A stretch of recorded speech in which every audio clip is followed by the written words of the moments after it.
26 ಬರುವ ಶುಕ್ರವಾರ ದಿನ ಹಮ್ಮಿಕೊಂಡಿದ್ದೀವಿ. ಆ ಒಂದು ಹೋರಾಟಕ್ಕೆ ತುಮಕೂರು ಜಿಲ್ಲೆಯ ಸುಮಾರು ಒಂದು 500 ಜನ ರೈತರುಗಳು ಆ ಹೋರಾಟದಲ್ಲಿ ಭಾಗವಹಿಸ್ತಾ ಇದ್ದೀವಿ. ಸರ್ಕಾರಕ್ಕೆ ಎಚ್ಚರಿಕೆ ಕೊಡ್ತಕ್ಕಂಥ ಕೆಲಸವನ್ನ ಸಾವಿರಾರು ಸಂಖ್ಯೆಯಲ್ಲಿ ರೈತರು ಸೇರಿ ಮಾಡ್ತಾ ಇದ್ದೀವಿ.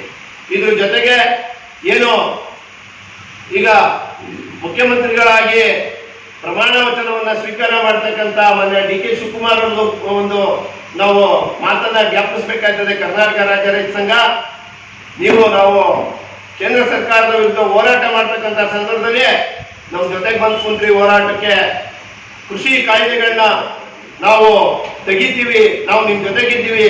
ಸರ್ಕಾರ ರಚನೆಯಾದ 24 ಗಂಟೆಯಲ್ಲಿ ಕೃಷಿ ಕಾಯ್ದೆಗಳಿಗೆ ನಾವು ಒಂದು ತಿದ್ದುಪಡಿಯನ್ನ ರಾಜ್ಯ ಸರ್ಕಾರದಲ್ಲಿ ತರ್ತೀವಿ ಅಂತ ಹೇಳಿದ್ರಿ.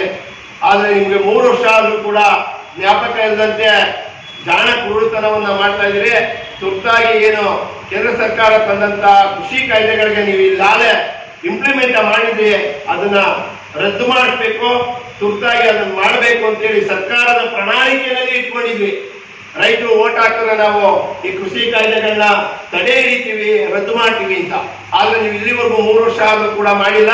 ಇದನ್ನ ತುರ್ತಾಗಿ ಮಾಡಬೇಕು. ಆ ವಿಚಾರವನ್ನು ಕೂಡ ಮುಂದಿನ ದಿನಗಳಲ್ಲಿ ದೊಡ್ಡ ಮಟ್ಟದ ಹೋರಾಟವನ್ನು ಕರ್ನಾಟಕ ರಾಜ್ಯ ರೈತ ಸಂಘ ಮಾಡ್ತದೆ ಅಂತ ಹೇಳಿ ರಾಜ್ಯ ಸರ್ಕಾರಕ್ಕೆ ಈ ಸಂದರ್ಭದಲ್ಲಿ ಎಚ್ಚರಿಕೆಯನ್ನು ನೀಡ್ತಾ ಈಗ ಮುಂದಿನ ವಿಚಾರವನ್ನ ಜಿಲ್ಲಾಧ್ಯಕ್ಷ ಧನಂಜಯ ಆರಾಧ್ಯ ಅವರು ಮುಂದುವರಿಸ್ತಾರೆ.